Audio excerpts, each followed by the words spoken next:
Это актуальное интервью в студии Сергей Михедов. Здравствуйте. На почти 500 миллиарда рублей оценен ущерб по деятельности промышленных компаний, занимающихся разработкой недр на землях кочевых родовых общин коренных малочисленных народов севера в Якутии. В регионе несколько лет действует закон об этнологической экспертизе. Сколько средств получили северяне и на какие цели тратят компенсации, каков вклад в развитие экономики региона кочевых родовых общин.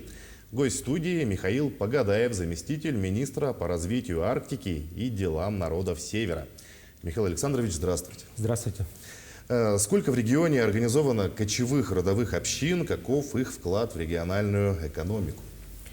На сегодняшний день, по данным Министерства юстиции, у нас в республике зарегистрировано 204 общины, кочевых родовых общин. В общем, это достаточно большое количество людей, которые заняты в этих общинах. В основном они созданы на семейной основе, на родовой основе и осуществляют в основном хозяйственную деятельность. Это традиционная хозяйственная деятельность, это оленеводство, рыболовство, охотпромысел, собирательство и так далее. Да? И, конечно, возможно, вклад в общую экономику может быть и небольшой, но нужно иметь в виду, что основная цель общины – это сохранение традиционного уклада жизни, родных языков, культуры коренных малочисленных народов Севера. Кроме этого, у нас есть такие общины, которые уже крепкие хозяйства, практически являются градообразующими, поэтому они обеспечивают занятость людей. То есть это доступ прав на землю, на традиционное природопользование. Поэтому они очень большое значение имеют для развития нашей республики. А вот чем занимается Союз кочевых родовых общин? Да, Союз кочевых родовых общин был создан еще в 90-е годы. Он работает для того, чтобы обеспечить правовую защиту, объединение кочевых родовых общин для защиты своих собственных интересов, для обмена опытом, для экономического, культурного развития этих общин. Ну и в целом это голос, как общественная организация, голос кочевых родовых общин в сфере и правоприменительной практики и так далее. Поэтому сегодня Союз общин играет тоже важную роль в общественной жизни нашей республики.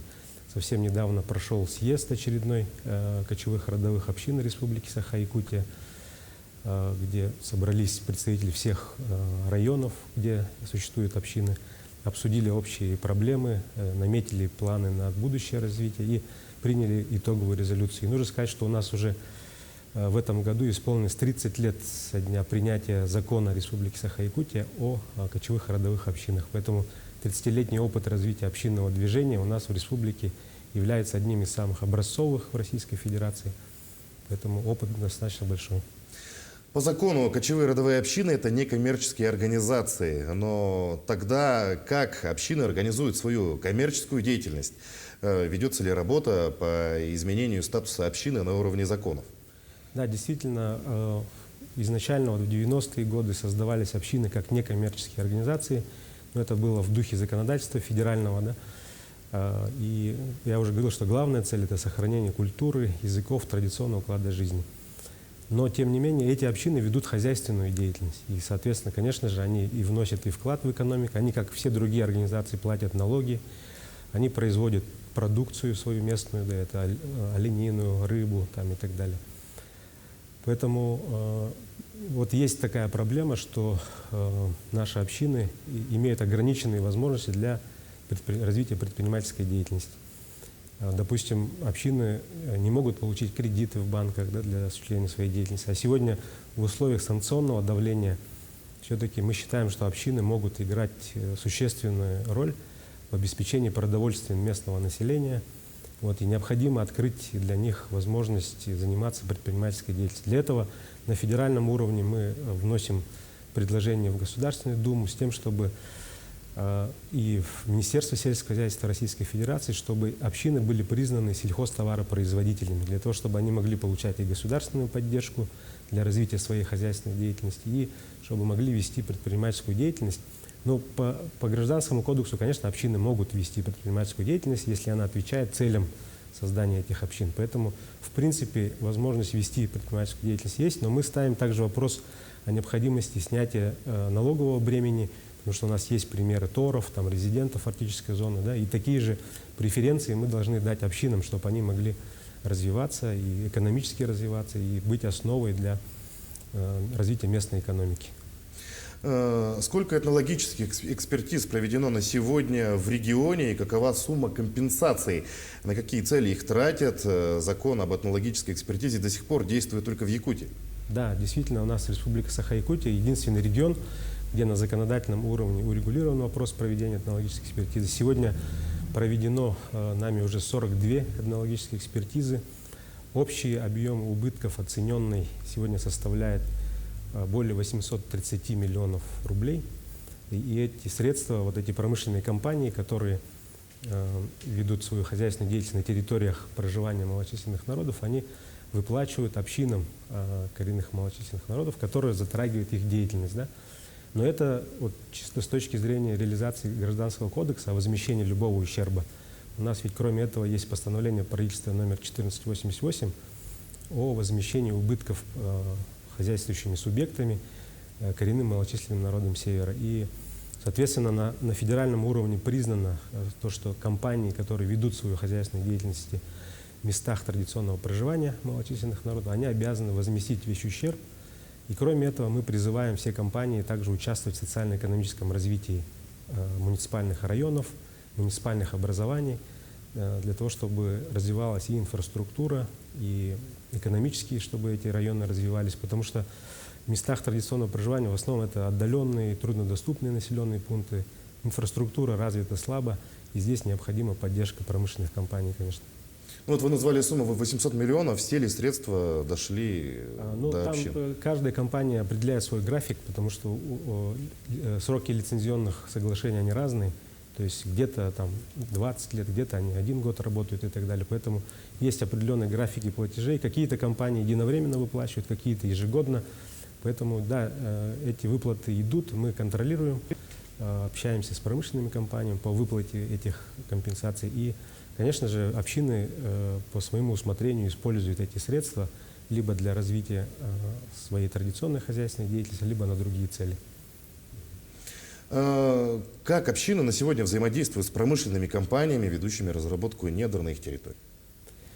Ну, нужно сказать, что, конечно же, промышленные компании несут негативное воздействие на деятельность общин, потому что это связано с потерей пастбищ, с загрязнением окружающей среды.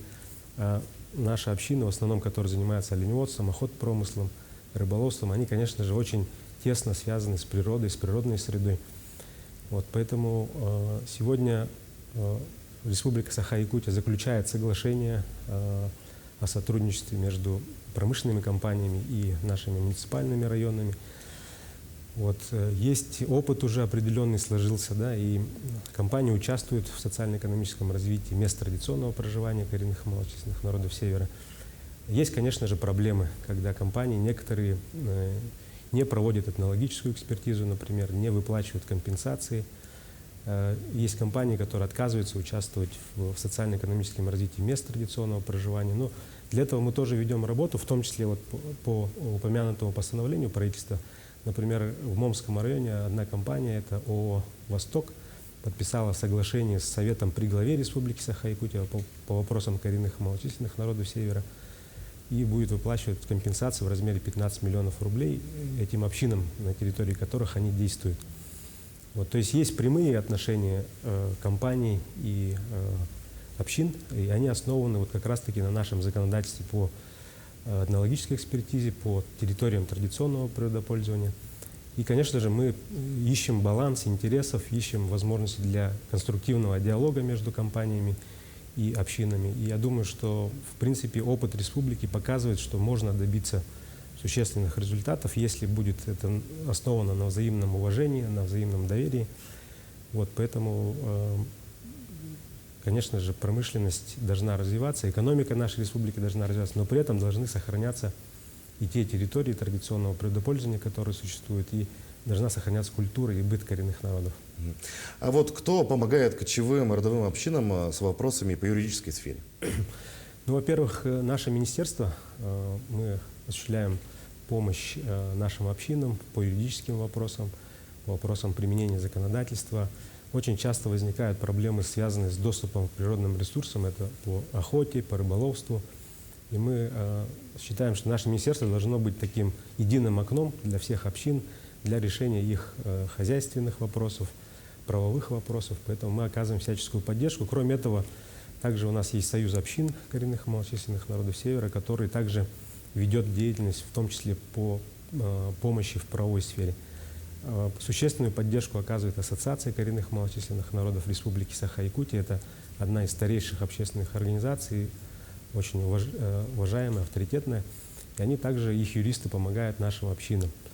Вот. Ну, нужно сказать, что мы также поддерживаем наши организации, которые занимаются вот тоже и правовой помощью, и помощью в сфере разработки бизнес-планов, участия в грантовых конкурсах и так далее. Поэтому мы выделяем определенные тоже средства на работу таких ресурсных центров. В настоящее время министерство принимает заявки на участие в конкурсе в рамках реализации госпрограммы по укреплению всероссийской гражданской идентичности и этнокультурному развитию до 2024 года. Расскажите об этом конкурсе. Да, действительно, мы с 26 апреля по 26 мая проводим конкурс грантов на поддержку наших общин. Это в первую очередь речь идет о укреплении материально-технической базы общин, то есть они могут на эти средства закупить технику, оборудование, которое им необходимо. И второе направление – это поддержка некоммерческих организаций с их проектами. Они в основном направлены на сохранение традиционной культуры, родных языков коренных и малочисленных народов Севера. И у нас есть Ассоциация коренных и малочисленных народов Севера, и также есть у каждого народа, который является коренным и малочисленным народом Севера в нашей республике, также оказываем поддержку на их проекты. Вот. И эти средства также у нас поступают из федерального бюджета по данной программе. И в основном проекты касаются, есть такие интересные проекты, когда, допустим, те же общины хотят, допустим, заняться производством какой-то продукции, да? И они закупают оборудование, создают какие-то свои цеха по переработке, там, дикоросов, например, или рыба, мясо и так далее, и занимаются именно обеспечением продовольствием своих населенных пунктов. Вот такие проекты мы стараемся поддерживать. Мы считаем, вообще нужно расширять такую помощь нашим общинам и увеличивать суммы поддержки, потому что на сегодня с повышением цен, конечно, этого недостаточно, и нам необходимо такие системные проекты, в том числе инвестиционные проекты в наших общинах поддерживать, потому что другой поддержки практически эти общины не получают. Вот. Ну и, как я уже сказал, второе направление – это послабление налогового бремени, потому что общины практически выплачивают как обычные организации, без каких-либо преференций, льгот. Вот. А это могло бы дать эффект, что общины могли бы производить продовольственную продукцию, эту рыбу, тоже мясо там, и так далее. И необходимо, конечно, создать условия для развития переработки этой продукции, то есть необходимо развивать инфраструктуру производственную на местах. Вот, в принципе, те направления, которыми мы стараемся заниматься. Вот сейчас у нас полномочия в нашем министерстве переданы по Северному завозу, и в рамках строительства сети торгово-логистических центров мы хотим наладить также в обратной загрузке производство местной продукции на основе сети факторий. То есть мы считаем, что это такой будет эффективный выход для того, чтобы у общин тех же не было головной боли, так скажем, куда сбыть свою продукцию там, и так далее, как переработать ее. Ну и такой системой мы могли бы обеспечивать нашу республику. Михаил Александрович, впереди очень много работы. Желаем вам дальнейших успехов. Спасибо, что нашли время, пришли к нам, ответили на наши вопросы. Спасибо. Ну, я напомню, вы смотрели актуальное интервью. Оставайтесь на нашем канале.